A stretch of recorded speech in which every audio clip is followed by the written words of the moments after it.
नमस्कार श्रोते हो, इंद्रधनुष्य या कार्यक्रमात मी अनघा योगेश मगदूम आपणा सर्वांचं मनःपूर्वक स्वागत करते.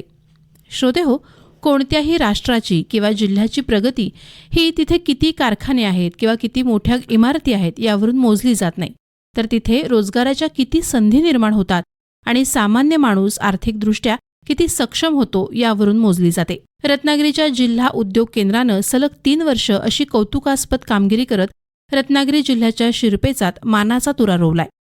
रत्नागिरी जिल्ह्यानं सलग 3ऱ्या वर्षी मुख्यमंत्री रोजगार निर्मिती कार्यक्रमात आपले 100%हून अधिक उद्दिष्ट पूर्ण करून राज्यात एक आदर्श निर्माण केलाय.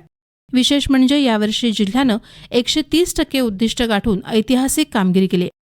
त्यामुळेच स्वयंपूर्ण रत्नागिरी हे स्वप्न आता प्रत्यक्षात उतरताना दिसतंय. याचबद्दल जाणून घेण्यासाठी आजच्या या कार्यक्रमात आम्ही जिल्हा उद्योग केंद्राचे महाव्यवस्थापक माननीय अजिंक्य आजगेकर सर यांना आमंत्रित केलंय. सर नमस्कार, आपल्या कार्यक्रमात मनःपूर्वक स्वागत. नमस्कार मॅडम. सर, आपलं सर्वात प्रथम खूप खूप अभिनंदन. 100%पेक्षा जास्तचं उद्दिष्ट पूर्ण करून आज आपण महाराष्ट्रामध्ये रत्नागिरीचं नाव मोठं केलेलं आहे. त्याबद्दल पुनश्च आपलं आणि आपल्या विभागाचं आम्ही अभिनंदन करतो. धन्यवाद. सर, 130% उद्दिष्ट गाठलेल्या मुख्यमंत्री रोजगार निर्मिती कार्यक्रम याबद्दल आम्हाला सुरुवातीला सांगा. मुख्यमंत्री रोजगार निर्मिती कार्यक्रम ही योजना जी आहे ती महाराष्ट्र शासनाने 1 ऑगस्ट 2019 रोजी सुरू केली. या योजनेचा मुख्य उद्देश जो आहे तो सुशिक्षित बेरोजगार युवक युवतींना स्वयंरोजगार मिळवून देणे हा आहे. तर या योजनेमध्ये किमान ज्याचं वय 18 वर्ष आहे असा कोणताही व्यक्ती अर्ज करू शकतो, ज्याला कोणत्याही कमाल वयाची बंधन नाही. याच्यामध्ये 2 प्रामुख्याने क्षेत्राचा विचार केला जातो. एक आहे उत्पादन क्षेत्र आणि दुसरं आहे सेवा क्षेत्र. उत्पादन क्षेत्रामध्ये 1 कोटीपर्यंतचे प्रोजेक्ट जे आहेत तर ते पात्र ठरतात याच्यामध्ये, आणि सेवा क्षेत्रामध्ये साधारणतः 50 लाखाचे प्रोजेक्ट याच्यामध्ये पात्र ठरतात. गव्हर्नमेंट कडून आपल्याला याच्यामध्ये काय लाभ मिळतो, तर या योजनेमध्ये अंतर्गत जे कर्ज आहे ते बँक मंजूर केलं जातं. बँक मंजुरीनंतर जी सबसिडीचा पार्ट आहे म्हणजे अनुदान जे मिळतं ते गव्हर्नमेंट कडून मिळतं, आणि त्या अनुदानाची जी मर्यादा आहे ती 15% शहरी भागासाठी आहे, 15 ते 25%, आणि ग्रामीण भागासाठी 25 ते 35% आहे. मग त्याच्यामध्ये कॅटेगरीनुसार वेगवेगळे प्रकार आहेत. आता शहरी ओपन कॅटेगरीमधला जर पुरुष असेल आणि तो शहरी भागातला असेल तर त्याला 15% मिळेल. त्यानंतर महिला असेल, SC, ST, OBC, दिव्यांग व्यक्ती, माजी सैनिक, ह्या प्रवर्गातील जे व्यक्ती असतील आणि ते शहरी भागात असतील तर त्यांना 25% सबसिडी मिळेल. तेच जर तुम्ही ग्रामीण भागात गेला तर ग्रामीण भागातले पुरुष जे आहेत ओपन कॅटेगरीतले तर त्यांना 25% सबसिडी मिळेल, आणि इतर प्रवर्ग जे आहेत महिला, SC, ST, दिव्यांग, माजी सैनिक, OBC या प्रवर्गांना साधारणतः 35% सबसिडी मिळते. आणि ही जी सबसिडी आहे ती बॅकएंड सबसिडी आहे. म्हणजे 3 वर्ष तुम्ही उद्योग यशस्वीपणे ज्यावेळी चालवता तर त्यानंतर तुमची भौतिक पडताळणी होते की खरंच उद्योग चालू आहे का, आणि त्यानंतर मग तुमची सबसिडी तुमच्या अकाउंटला जमा केली जाते. शासन लोकांना आपल्या पायावर उभं करण्यासाठी खूप मोठी योजना राबवतं असं म्हटलं पाहिजे ना सर या निमित्ताने. हो, नक्कीच. सर, रत्नागिरी जिल्ह्याने यावर्षी 130% उद्दिष्ट पूर्ण केलं. गेल्या 2 वर्षांच्या तुलनेत यंदा जे नियोजन तुम्ही केलं त्याच्यात काही विशेष बदल केले होते का? विशेष बदल म्हणजे जे घटक याच्यामध्ये समाविष्ट झाले नव्हते, म्हणजे ज्या घटकापर्यंत या योजनेचा लाभ मिळाला नव्हता तर त्यांना जास्तीत जास्त सामावून घेणे हा आमचा मुख्य उद्देश होता. त्यासाठी आम्ही काय केलं की जिल्हा परिषदेअंतर्गत माननीय मुख्य कार्यकारी अधिकारी यांच्या मार्गदर्शनाखाली आम्ही काय केलं की उमेद अंतर्गत जे बचत गट आहेत तर त्या बचत गटांच्या माध्यमातून त्यांचा ऍक्सेस जो आहे तो ग्राउंड लेवलला आहे, तर त्यांचं सहकार्य घेतलं आम्ही. त्यांच्या तालुका पातळीवर, गाव पातळीवर त्यांचं जे संघटन आहे त्यांचं सहकार्य घेतलं. त्यांच्याकडून आम्हाला जास्तीत जास्त अर्ज प्राप्त होतील या दृष्टीनं नियोजन केलं. त्याच्यासोबतच आम्ही वेगवेगळ्या संघटना आहेत, व्यावसायिक संघटना आहेत, फोटोग्राफरची संघटना असते, मच्छीमारांच्या काही संघटना असतात, सहकारी संस्था असतात, होमस्टेवाल्यांच्या काही असोसिएशन्स असतात. तर अशा असोसिएशनच्या ज्या बैठका असतात तर त्याच्यामध्ये आमचे उद्योग निरीक्षक प्रत्यक्ष जातात, योजनेची माहिती देतात, त्यांच्याकडे अर्ज देतात, अर्ज भरून घेतात, आणि मग आम्ही ते ऑनलाईन सबमिट करतो किंवा लाभार्थी जिल्हा उद्योग केंद्रापर्यंत पोहोचतो आणि त्यांच्याकडून अर्जाचे सबमिशन होतं. तर अशा पद्धतीनं आम्ही जास्तीत जास्त विविध संघटना असतील, सहकारी संस्था असतील, उमेदचे बचत गट आहेत यांच्या माध्यमातून लोकांच्यापर्यंत पोहोचलो. तसेच काही प्रशिक्षण देणाऱ्या संस्था आहेत, उदाहरणार्थ EDI आहे, त्यानंतर जनशिक्षण संस्थान आहे, त्यानंतर RCT आहे. या विविध संस्था ज्या आहेत, तांत्रिक संस्था, तर त्यांच्या प्रशिक्षणाचे बॅचेस होतात. तर त्या बॅचमध्ये जायचं आणि त्यांना योजनेची माहिती द्यायची. ITI, पॉलिटेक्निक, इंजिनिअरिंग कॉलेज या विविध संस्थांच्या मध्ये जायचं आणि त्यांना योजनेविषयी पूर्ण अवगत करायचं, आणि त्यानंतर त्यांच्याकडून ॲप्लिकेशन मिळवायचे. असं साधारणतः आम्ही सूक्ष्म नियोजन उद्योग निरीक्षकांच्याकडून आमच्या करून घेतलं होतं. सर, हे खरंच किती चांगलं आणि कौतुकास्पद आहे. कारण हे का असं म्हणते की लोकांनी उद्योग केंद्राकडे येण्यापेक्षा तुम्ही लोकांकडे गेलात आणि सांगितलं की शासनाने तुमच्यासाठी या संधी उपलब्ध करून दिलेल्या आहेत, तर त्याचा तुम्ही लाभ घेतला पाहिजे. त्यामुळे ही योजना मला वाटतं सर जास्तीत जास्त लोकांपर्यंत पोहोचली आणि ह्यामध्ये तुमच्या विभागाचे मेहनत सुद्धा दिसून आली. नक्कीच. सर, यंदा या योजनेसाठी 2692 अर्ज प्राप्त झाले, त्यापैकी 2246 अर्ज पात्र ठरले. अर्ज बाद होण्याची मुख्य कारणं जर आम्हाला सांगितली तर त्यानिमित्तानं लोकांनाही कळेल की पुढच्या वेळेला कशा पद्धतीने अर्ज करावे लागतील. या योजनेमध्ये साधारणतः एक 5 ते 6 कागदपत्र आवश्यक असतात. हा. तुम्ही जिल्हा उद्योग केंद्राकडे ज्यावेळी अर्ज करता त्यावेळी. तर ही कागदपत्र कोणती आहेत, तर पासपोर्ट साईज फोटो आहे, त्यानंतर बर्थ सर्टिफिकेट आहे किंवा स्कूल लिव्हिंग सर्टिफिकेट, त्यानंतर तुमची शैक्षणिक पात्रता दाखवणारे काही डॉक्युमेंट्स असतात, त्यानंतर हमीपत्र आहे जे योजनेच्या वेबसाईटवर उपलब्ध आहे तुम्हाला. सगळ्यात महत्त्वाचं म्हणजे प्रकल्प अहवाल आहे आणि व्यवसायाच्या ठिकाणचा लोकसंख्येचा दाखला आहे. तर बऱ्याचदा कसं होतं की ज्यावेळी लाभार्थी जिल्हा उद्योग केंद्राकडे ऑनलाईन, ही पूर्ण प्रक्रिया ऑनलाईन आहे. सगळ्यात महत्त्वाची गोष्ट, तुम्हाला कोणत्याही परिस्थितीत जिल्हा उद्योग केंद्राकडे येण्याची आवश्यकता नाही. जर लाभार्थी सुशिक्षित असेल, ज्याला कम्प्युटरचं ज्ञान असेल, तर तो स्वतःहून ॲप्लिकेशन करू शकतो किंवा ई सेवा केंद्रातून अर्ज करू शकतो. तर ह्या अर्ज सादर करताना मी जे आता जे 4 ते 5 डॉक्युमेंट तुम्हाला सांगितले, तर ती डॉक्युमेंट पूर्ण असणं गरजेचं आहे. मग बऱ्याचदा कसं होतं की लाभार्थ्यांना पुरेसं ज्ञान नसतं म्हणजे कागदपत्रांच्या विषयी, तर त्यावेळी काही ती कागदपत्र पुरेशी सादर न केल्यामुळे काही अर्ज अपात्र होऊ शकतात. त्यानंतर काही ॲक्टिव्हिटी आहेत. आता याच्यामध्ये मी आधीच उल्लेख केल्याप्रमाणे उत्पादन आणि सेवा उद्योग हे 2 उद्योगांना परवानगी आहे.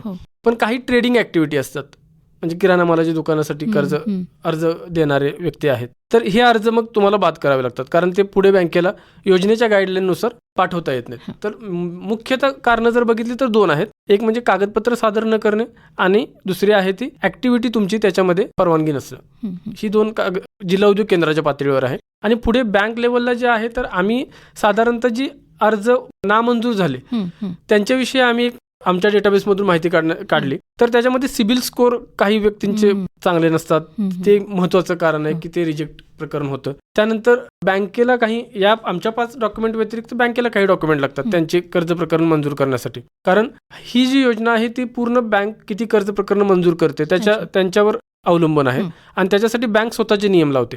तर त्यांच्या काही डॉक्युमेंटेशन असेल आणि ते जर पूर्ण नाही केलं तर मग बँक तो अर्ज नामंजूर करतं. त्यानंतर बऱ्याच वेळेला बँकेकडून जे इंटरव्ह्यू घेतले जातात किंवा भौतिक पडताळणी केली जाते, म्हणजे खरंच लाभार्थी उद्योग करण्यास इच्छुक आहे का, त्याला तांत्रिक ज्ञान आहे का, ह्या सगळ्या गोष्टींची पडताळणी केली जाते. त्याच्यामध्ये देखील काही अर्ज बाद होतात. सर, तुम्ही हे सगळं बोलताना सांगितलं की काही व्यवसायांना ते अर्ज चालत नाहीत. आपल्याला अर्ज करताना कोणत्या प्रकारच्या व्यवसायांसाठी किंवा उद्योगांसाठी अर्ज केले पाहिजेत आणि कुठले चालत नाहीत? अर्ज करताना आपण उत्पादन उद्योग म्हणजे रॉ मटेरियल पासून एक फिनिश प्रोडक्ट बनतं असे उद्योग आणि सर्व्हिस सेक्टर म्हणजे जिथं आपण पैसे देतो आणि सेवा घेतो अशा प्रकारचे जे उद्योग आहेत. म्हणजे आता उदाहरणार्थ उत्पादन उद्योगामध्ये कोणतं येईल, आता मँगो पासून मला मँगो पल्प बनवायचा आहे, तर तो उत्पादन उद्योग आला. सेवा उद्योगामध्ये छोटं उदाहरण घ्यायचं अगदी तर लॉन्ड्रीचं आपल्याला घेता येईल. आपण कपडे देतो आणि पैसे देऊन आपले कपडे प्रेस करून घेतो. जिथं आपण सेवेचा उपभोग घेतो आणि तिथे पैसे पे करतो, मशिनरी त्या मूळ मालकाकडेच राहते, तर अशा ठिकाणी आपण हे असे उद्योग म्हणजे सेवा उद्योग हे याच्यामध्ये पात्र ठरतात. ट्रेडिंग ॲक्टिव्हिटी जिथं आहे म्हणजे व्हॅल्यू ॲडिशन काहीच न करता फक्त वस्तू घ्यायची आणि विकायची, म्हणजे मार्जिन घेऊन विकायची, ह्या ॲक्टिव्हिटी याच्यामध्ये परवानगी ज्याला नाही आहे. सर, शासनाचं धोरण असं आहे की महिलांचं सक्षमीकरण करणं आणि त्याच्यासाठी शासन दरवेळेला वेगवेगळ्या माध्यमातून योजना राबवत असते. तर आपल्या या योजनेमध्ये महिलांना किती प्राधान्य आहे आणि त्यांच्यासाठी काही वेगळे विशेष काही त्याच्यामध्ये तरतुदी आहेत का? नक्कीच महिलांच्यासाठी याच्यामध्ये तरतुदी आहेत. म्हणजे एकूण लाभार्थ्याच्या 33% साधारणतः महिला असतील, या उद्देशानंच आम्ही नियोजन करतो. आणि याच्यामध्ये महिलांना अनुदान जे आहे ते इतर प्रवर्गापेक्षा 10% जास्त आहे. म्हणजे जरी खुल्या प्रवर्गातील महिला असेल तरी तिला 10% अनुदान जास्त आहे. आणि जे अनुदान SC, ST, OBC या प्रवर्गाला लागू आहे तेच अनुदान महिला मग ती कोणत्याही वर्गातली असो तिला लागू आहे 10% अनुदान. मग तिला तिच्या पायावर उभं राहण्याची एक मोठी संधी या योजनेच्या माध्यमातून उपलब्ध आहे, बरोबर ना? हो सर, जे अर्ज पात्र ठरले त्याचं जर वर्गीकरण समजा तुम्ही केलं असाल तर कुठल्या उद्योगांना जास्त प्राधान्य आहे त्याच्यामध्ये? ढोबळमानाची यादी आहे. तर याच्यामध्ये गॅरेज आहेत, त्यानंतर ब्युटी पार्लर आहेत, टेलरिंग आहे, त्यानंतर केटरिंग आहे, फूड व्हॅन आहेत ज्या मोठ्या प्रमाणात आपण यावेळी फूड व्हॅनचं पण देखील केलेलं आहे. त्यानंतर पापड पिकल मॅन्युफॅक्चरिंग आहे, फिशरीज अँड पोल्ट्रीज आहेत आणि फूड प्रोसेसिंग आहे. म्हणजे याच्यामध्ये एवढे साधारणतः ह्या ॲक्टिव्हिटी आहेत. ह्या 1000 अर्जाचं ॲनालिसिस करून आम्ही हे साधारण यादी बनवली होती. आणि ह्याच्यामध्ये महिलांचं प्रमाण समाधानकारक आहे का? महिलांचं प्रमाण 33% असणं अपेक्षित आहे. हा. आपल्या उद्दिष्टामध्ये त्याच्यापेक्षा जास्त महिलांचं प्रमाण आहे. ते साधारणतः 40 ते 45% आहे. वा, म्हणजे महिला सुद्धा आता सजग झालेत आणि त्यांना सुद्धा कळतंय की शासन खूप आपल्यासाठी काहीतरी करतंय आणि त्याचा फायदा आपण घेतला पाहिजे. नक्की. सर, हे सगळं सांगताना मगाशी तुम्ही कागदपत्रांबद्दल सांगत होतात आणि सगळ्यात त्रासदायक असतं अर्जदारांना की त्या कागदपत्र गोळा करणं आणि मग कुठे जायचं, काय जायचं अनेकदा माहिती नसते. तर तसं त्यांना काही गायडन्स केला जातो का तुमच्याकडनं? साधारणतः जी बँक लेवलची प्रोसेस जी आहे हा. ती तिथल्या शाखा व्यवस्थापक यांच्याशी समन्वय साधूनच करावी लागते. प्रत्येक बँकेला काही उद्दिष्ट दिलं जातं. मग BLBC तालुका स्तरावर बँक लेवलच्या मीटिंग्ज असतात, तर त्याच्यामध्ये आमचे उद्योग निरीक्षक जातात आणि त्यांचे उद्दिष्ट पूर्तीसाठी प्रयत्न करतात. मग त्याच्यामध्ये काय अडचण असेल तर समजा एखादा लाभार्थी जिल्हा उद्योग केंद्राकडे अर्ज करतो, मात्र तो बँकेकडे जात नाही, तर त्यांना फोन करून सांगणं असेल, तुम्ही बँकेकडे जा आणि तुमचं प्रकरण मंजूर करून घ्या वगैरे, या लेवलच्या ऍक्टिव्हिटी आमच्याकडून सातत्यानं सुरू असतात. ऑनलाईन ज्यावेळी आम्ही अर्ज फॉरवर्ड करतो तेव्हा बँकेकडे, तर तेव्हा लाभार्थ्याच्या मोबाईलवर मेसेज जातो, पण बऱ्याच लोक ते दुर्लक्ष करतात किंवा बघत देखील नाही, एवढ्या मेसेजची संख्या आता वाढल्यामुळे. तर त्या केसमध्ये मग आम्ही त्यांना फोन करून देखील सांगतो की आमच्याकडे त्यांचा फोन नंबर असतो, तर आम्ही त्यांना फोन करून सांगतो की तुमचा अर्ज बँकेत गेलेला आहे. मग तिथल्या लेवलची शाखा व्यवस्थापकांना बँकांच्या मीटिंगमध्ये ऑलरेडी सूचना दिलेल्या असतात की CMGPची जी प्रोसेस आहे ती प्राधान्याने करण्याबाबत त्यांच्या वरिष्ठ स्तरावरून देखील दिल्या जातात आणि जिल्हा प्रशासनाकडून देखील दिल्या जातात. सर, कर्ज प्रकरण मंजूर होण्यामध्ये बँकांची भूमिका खूप महत्त्वाची. आपण बँकांच्या बद्दल पण सांगताय, तर अग्रणी जिल्हा व्यवस्थापक आणि इतर बँकांचं सहकार्य मिळवण्यासाठी जिल्हा उद्योग केंद्रानं कोणती यंत्रणा राबवली आहे? आता अग्रणी बँक जी आहे, आपली बँक ऑफ इंडिया आहे, जी आपल्याला सातत्यानं चांगलं सहकार्य करत आहे या योजनेच्या अंमलबजावणीसाठी. त्याच्यासोबत इतरही बँका चांगल्या पद्धतीनं, म्हणजे इतर नॅशनलाइज बँका ज्या आहेत त्या अतिशय चांगलं काम करत आहेत या योजनेमध्ये. आणि जिल्हा अग्रणी बँक व्यवस्थापक जे आहेत आपले श्री दर्शन कनसे सर, तर ते प्रत्येक BLBCला जी तालुका स्तरावर आयोजित केली जाते त्याच्यामध्ये उद्योग निरीक्षक, आमचे उद्योग अधिकारी आणि अग्रणी बँक व्यवस्थापक हे प्रत्येक बँकेचा प्रकरणनिहाय आढावा घेतात आणि त्यांना कुठे अडचण आहे, मंजूर करताना काही अडचणी आहेत का त्यांच्या, तर ह्या सगळ्या बाबीची ते सखोल पाठपुरावा करतात. त्यानंतर आम्ही जिल्हा लेवलला महाव्यवस्थापक यांच्या स्तरावर विभागीय व्यवस्थापक जे आहेत, रिजनल मॅनेजर, झोनल मॅनेजर, यांच्याकडे पाठपुरावा करून त्यांच्याकडून VCच्या द्वारे प्रत्यक्ष बँकांशी संपर्क साधतो आणि प्रकरण मंजुरी करण्यासाठी पाठपुरावा करतो. त्यासोबत माननीय जिल्हाधिकारी यांच्या अध्यक्षतेखाली एक DLRC ची बैठक असते, ती साधारणतः 3 महिन्याला असते, तर त्याच्यामध्ये देखील जिल्हा समन्वयक यांच्याकडून CMGP योजनेचा पाठपुरावा केला जातो. सर, एखाद्या व्यक्तीने अर्ज केला एखाद्या उद्योगासाठी, तर त्याला प्रक्रिया पूर्ण होण्यासाठी किती कालावधी लागतो? आमच्याकडून म्हणजे जिल्हा उद्योग केंद्राकडे अर्ज केल्यानंतर साधारणतः दर महिन्याला माननीय जिल्हाधिकारी यांच्या अध्यक्षतेखाली DLTFCची बैठक असते, म्हणजे जिल्हास्तरीय कार्यबल समिती असते, त्याची बैठक असते. त्याच्यामधून अर्ज बँकेला फॉरवर्ड केले जातात. तर त्यानंतर जे बँक स्तरावरची जी प्रक्रिया आहे, तर त्याला म्हणजे ते डिपेंड आहे की किती वेळ लागेल, म्हणजे लाभार्थी कितपत डॉक्युमेंटेशन करतो, म्हणजे डॉक्युमेंट सबमिट करतो, तर त्याच्यावरती तो कालावधी साधारणतः अवलंबून असतो. म्हणजे दोन्ही बाजूने ते पाहिजे, अर्जदाराने त्यांचे परिपूर्ण प्रस्ताव पण दिला पाहिजे आणि मग दोन्ही बाजूने ती प्रोसेस पूर्ण होत असते. नक्कीच. शाखा व्यवस्थापकाला आपल्याला पटवून देता आलं पाहिजे की ह्या उद्योग करण्यासाठी माझ्याकडे तेवढं तांत्रिक ज्ञान आहे, मी हा उद्योग व्यवस्थित चालवून याचे जे बँकेचे जे हप्ते आहेत ते वेळोवेळी परतफेड करू शकतो, हा विश्वास शाखा व्यवस्थापकाला तुम्हाला देता आला पाहिजे. त्यानंतर ती प्रोसेस स्मूथ होते. म्हणजे अनुदान दावे करण्यात रत्नागिरी जिल्हा राज्यात अग्रेसर आहे, तर अनुदानाची प्रक्रिया जलद होण्यासाठी आपण कोणत्या तांत्रिक बाबीवर भर दिला? बऱ्याचदा असं होतं की प्रकरण मंजूर होतात, पण काही तांत्रिक अडचणीमुळं अनुदान दावे सादर केले जात नाहीत आणि जोपर्यंत तुम्ही अनुदान दावे सादर करत नाही तोपर्यंत प्रत्यक्ष शासनाचा जो लाभ आहे तो तुम्हाला मिळत नाही. मग ही अडचण लक्षात घेऊन आम्ही मागच्या वर्षी देखील आम्ही राज्यात पहिले होतो अनुदान दावे सादर करण्यात आणि यावर्षी देखील आम्ही या राज्यात तिसरे आहे. तर आम्ही काय केलं की ही जी अनुदान दावे सादर करण्याची प्रक्रिया आहे तिचे म्हणजे टप्पानिहाय PPT बनवली, म्हणजे कोणत्या स्टेजला कोणती प्रोसेस फॉलो करावी लागते, तर ही PPT बनवली, व्हिडिओज बनवले आणि शाखा व्यवस्थापकांच्या पर्यंत पोहोचवले आम्ही. आणि त्याच्यासाठी काही कागदपत्र लाभार्थ्याकडून बँकेला दिली जात नाहीत, तर आम्ही काय करतो, मग प्रत्येक तालुकानिहाय आम्ही उद्योग निरीक्षक नेमलेले आहेत, तर त्या उद्योग निरीक्षकांकडून प्रत्येक लाभार्थ्याला कॉन्टॅक्ट करून संपर्क करून ती जी कागदपत्र अपूर्ण आहेत त्यांची पूर्तता करून घेतो. आणि हे मिशन मोडवर केल्यामुळं याचं आम्हाला सक्सेस जास्त मिळालं. साधारणतः कसं असतं की उद्दिष्टपूर्तीकडे कल असतो, पण आम्ही उद्दिष्टपूर्तीसोबत जास्तीत जास्त लोकांना मार्जिन मनी मिळावेत यासाठी ते मिशन मोडवर काम केल्यामुळं ह्या दोन्हीमध्ये देखील आम्ही राज्यात अग्रेसर आहे.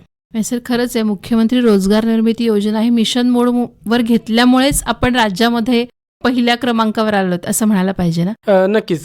गत वर्षी आपण मार्जिन म्हणजे अनुदान दाव्यांच्या बाबतीत प्रथम क्रमांकावर होतो. यावर्षी आपण तिसऱ्या क्रमांकावर आहे. सर केवळ कर्ज मिळवणं पुरेसं नसतं, तर उद्योग टिकणं सुद्धा महत्त्वाचं असतं. तर 1019 नवउद्योजकांनी उद्योग सुरू करण्यासाठी आणि तो यशस्वीपणे टिकावा, पुढे चालावा याच्यासाठी काही प्रशिक्षण दिलं जातं का? उद्योग स्पेसिफिक प्रशिक्षण असं जिल्हा उद्योग केंद्राकडून दिलं जात नाही. मात्र जिल्हा उद्योग केंद्राच्या अंतर्गत मिटकॉन आणि MCD आहेत, या 2 संस्था आहेत ज्या प्रशिक्षण देतात. तर ज्यांची कर्ज प्रकरणे मंजूर होतात त्यांना सेवा उद्योगासाठी 6 दिवसाचं प्रशिक्षण आणि उत्पादन उद्योगासाठी 12 दिवसाचं प्रशिक्षण हे दिलं जातं. मात्र ते प्रशिक्षण सर्वसाधारण स्वरूपाचे असते, म्हणजे EDTP आपण त्याला म्हणतो, हे प्रशिक्षण दिलं जातं. आणि 3 वर्ष उद्योग चालल्याशिवाय आपण सबसिडी अकाउंटला जमा करत नाही. अच्छा. त्यामुळं तो लाभार्थ्यांना एक असतं की उद्योग व्यवस्थित चालला पाहिजे तरच आपण आपल्या सबसिडीला पात्र होतो. सर ह्या सगळ्यामध्ये आपल्या रत्नागिरीचे पालकमंत्री सन्माननीय डॉक्टर उदयजी सामंत साहेब आणि रत्नागिरीचे जिल्हाधिकारी माननीय मनोज जिंदाल सर यांचं योगदान तर नक्कीच आहे. तर त्यांचं मार्गदर्शन हे सगळं करताना कसं झालं? नक्कीच. माननीय उद्योगमंत्री व रत्नागिरी जिल्ह्याचे पालकमंत्री नामदार डॉक्टर उदयजी सामंत यांच्या पुढाकाराने किनारपट्टीतील जिल्ह्यांना अनुकूल असे बदल या योजनेमध्ये करण्यात आले होते. पूर्वी 2019 मध्ये जी योजना आली त्याच्यामध्ये 2021 मध्ये काही बदल झाले आणि आता मे 2025 मध्ये त्याच्यामध्ये आमूलाग्र स्वरूपाचे बदल करण्यात आले. तर हे जे बदल होते ते पूर्ण महाराष्ट्रासाठीच काही वेगवेगळ्या ऍक्टिव्हिटी त्याच्यामध्ये समावेश करण्यात आला. पण आपल्याकडे पर्यटन व्यवसाय चालतो, मासेमारी चालते, त्यानंतर वॉटर स्पोर्ट्स सारख्या ऍक्टिव्हिटी आपल्याकडे चालतात. तर ह्या ऍक्टिव्हिटींचा याच्यामध्ये समावेश केला आणि त्यामुळे नक्कीच या उद्दिष्टपूर्तीला मदत झाली. तसेच जे सर्वसामान्य उद्योजक आहेत अगोदरपासून या ऍक्टिव्हिटी करतायत मात्र कोणत्याही अनुदानाचा त्यांना लाभ होत नव्हता, तर त्यांना देखील ह्या योजनेचा लाभ मिळण्यास सुरुवात झाली. माननीय जिल्हाधिकारी सरांनी देखील DLRC मीटिंगमध्ये आणि वारंवार बैठका घेऊन यांचा पाठपुरावा केला आणि त्यामुळे आपल्याला ही उद्दिष्टपूर्ती साध्य झाली. तसेच माननीय विकास आयुक्त उद्योग श्री दीपेंद्र सिंह कुशवाहा सर आणि माननीय उद्योग सहसंचालिका विजू सिरसाट मॅडम यांनी देखील राज्यस्तरावर आणि विभागीय स्तरावर बैठका घेऊन उद्दिष्टपूर्तीमध्ये मोलाचं मार्गदर्शन आम्हाला केलं. 3 वर्ष सर रत्नागिरी जिल्हा राज्यात पहिला आलाय, त्यामुळे आता जबाबदारी नक्कीच वाढलेली असेल. तर आता 2026-27 हे आर्थिक वर्ष सुरू झालंय, तर पुढचं तुमचं नेमकं काय विजन असेल या योजनेसाठी? दरवर्षी साधारणतः 10% उद्दिष्ट वाढतं असा आमचा अनुभव आहे. तर यावर्षी देखील आम्ही 100% उद्दिष्ट पूर्ण करणं हेच आमचं ध्येय आहे. त्यासोबतच या योजनेपासून अजूनही काही घटक आहेत जे वंचित आहेत, अजूनही योजनेचा प्रसार होणं आवश्यक आहे. त्यामुळं वेगवेगळ्या उद्योजकांच्या ज्या संघटना आहेत, छोट्या उद्योजकांच्या ज्या संघटना आहेत, तर त्यांच्यासोबत जास्तीत जास्त समन्वय साधून त्यांच्यासोबत बैठका घेऊन, विविध संघटनांच्या सोबत बैठका घेऊन ही योजना जास्तीत जास्त तळागाळापर्यंत पोहोचवणे आणि जास्तीत जास्त प्रकरणं मंजूर करून घेणे हे आमचं या वर्षातले प्राधान्यक्रम राहील. सर महाविद्यालयांचं शिक्षण पूर्ण होतं, म्हणजे डिग्री हातात येते, बाहेर पडणारा तरुण किंवा तरुणी रोजगाराच्या संधी शोधत असतो, कोण नोकरी शोधतो आणि उद्योग करण्याचं जे धाडस लागतं ते त्या वयात असतंच असं नाही. मग असे जे महाविद्यालयीन विद्यार्थी आहेत त्यांच्यासाठी काही आपल्याकडे आहे का? आणि ह्या ज्या वेगवेगळ्या जिल्हा उद्योग केंद्राच्या योजना आहेत त्याला काही वयोमर्यादा आहे का? किमान वयोमर्यादा जी आहे ती 18 वर्ष आहे. कमाल वयोमर्यादा कोणतीही नाही, कोणीही अर्ज करू शकतो अगदी कुठल्याही वयापर्यंत. महाविद्यालयीन युवकांच्या साठी जर सांगायचं झालं तर 18 वर्ष पूर्ण झाला कोणताही युवक याच्यामध्ये अर्ज करू शकतो, ही पहिली गोष्ट. पण याच्यामध्ये अर्ज करताना आपल्याला जो उद्योग करायचा आहे त्याच्याविषयीचं तांत्रिक ज्ञान आपल्याला त्या व्यवसायाबद्दल असणं ही पूर्व अट असते. अगदी तुम्ही बँकेत जरी गेला तर तुम्हाला कोणतं तांत्रिक ज्ञान असल्याशिवाय किंवा बँकेला खात्री पटल्याशिवाय बँक तुम्हाला कर्ज प्रकरण मंजूर करत नाही. तर त्या ज्या गोष्टी आहेत त्या प्रथम आपण लक्षात घेतल्या पाहिजेत आणि त्यासाठी तांत्रिक ज्ञान मिळवलं पाहिजे, अनुभव मिळवला पाहिजे थोडंफार, आणि मग स्वयंरोजगारासाठी आपण या योजनेचा लाभ घेऊ शकतो. सर तुम्ही जिल्हा उद्योग केंद्राचे महाव्यवस्थापक आहात. आपण एका योजनेबद्दल आत्ता बोलत होतो, पण तरीसुद्धा रोजगाराच्या संधी शोधताना पहिल्यांदा लोक नोकरी, जॉब याकडे पाहतात. पण उद्योगधंद्याकडे जर तरुणींना यायचं असेल तर आपण कोणता संदेश द्याल त्यांना? शासनाच्या विविध योजना आहेत. ही मुख्यमंत्री रोजगार निर्मिती व्यतिरिक्त जिल्हा उद्योग केंद्राकडून बीज भांडवली योजना, त्यानंतर औद्योगिक समूह विकास योजना, सामूहिक प्रोत्साहन योजना, निर्यातसाठी काही योजना आहेत. तर ह्या सर्व योजना जिल्हा उद्योग केंद्रांच्याकडून राबवल्या जातात. विशेष म्हणजे रत्नागिरी जिल्हा उद्योग केंद्राने आपल्या जिल्हा उद्योग केंद्रामध्ये ज्या व्यक्तींना संगणकाचं ज्ञान नाही, जे व्यक्ती अर्ज करण्यास सक्षम नाहीत, तर अशा लोकांच्यासाठी मोफत अर्ज करून देण्याची सुविधा देखील तिथे सुरू केलेली आहे. त्यामुळे कुठल्याही मध्यस्थांना किंवा कुठल्याही प्रलोभनांना बळी पडू नका. तुम्हाला जो उद्योग व्यवसाय सुरू करायचा आहे त्याचं तांत्रिक ज्ञान घ्या. त्याची अर्ज तयार करण्यापासून ते बँकेत पाठपुरावा करण्यापर्यंत जिल्हा उद्योग केंद्र नक्कीच प्रत्येक टप्प्यावर तुमच्यासोबत असेल. आणि माझं मुख्यतः हेच आवाहन राहील की ज्या क्षेत्रातलं आपल्याला ज्ञान आहे, ज्या क्षेत्राविषयी आपल्याला अनुभव आहे, त्या क्षेत्रामध्ये जास्तीत जास्त संख्येनं स्वयंरोजगारांची संख्या जर वाढली तर इथून होणारं जे स्थलांतर आहे ते कमी होण्यास नक्की मदत होईल. त्यामुळे शासकीय योजनांचा जास्तीत जास्त संख्येनं लाभ घ्यावा ही मी जिल्हा उद्योग केंद्रामार्फत आवाहन करतो. सर, तुम्ही जाता जाता खरंच एक मोठा आणि महत्त्वाचा मुद्दा मांडलात की स्थलांतर. आणि या स्थलांतरावरती जर उपाय हवा असेल तर इथल्या तरुणाने उद्योगाकडे वळलं पाहिजे. आणि जाता जाता एक शेवटचा असा प्रश्न विचारावासा वाटतो, आपण ह्या योजनावर किंवा जिल्हा उद्योग केंद्रासाठी महाव्यवस्थापक म्हणून काम करत असताना कोकणाचा, रत्नागिरी जिल्ह्याचा आपण अभ्यास नक्की केला असेल, तर कोणते असे उद्योग आहेत जे इथे चालतील असं तुम्हाला वाटतं? याच्यामध्ये फूड प्रोसेसिंगचा बराचसा म्हणजे आंब्याचं उत्पादन इथं होतं.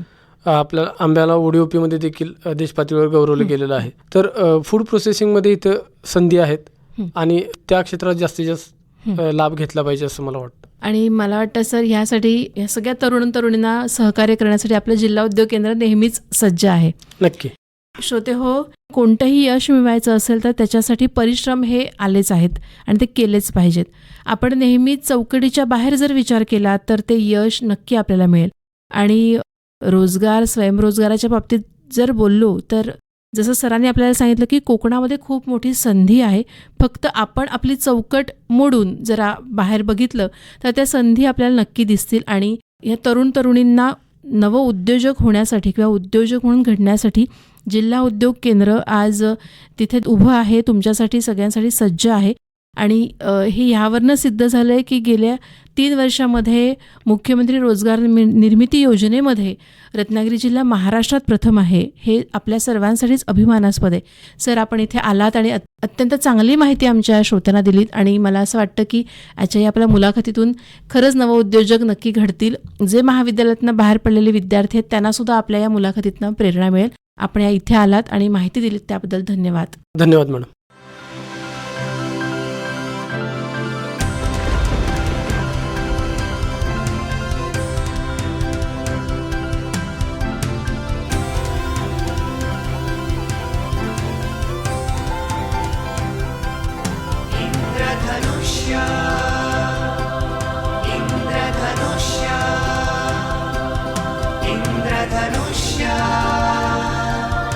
इंद्रधनुष्य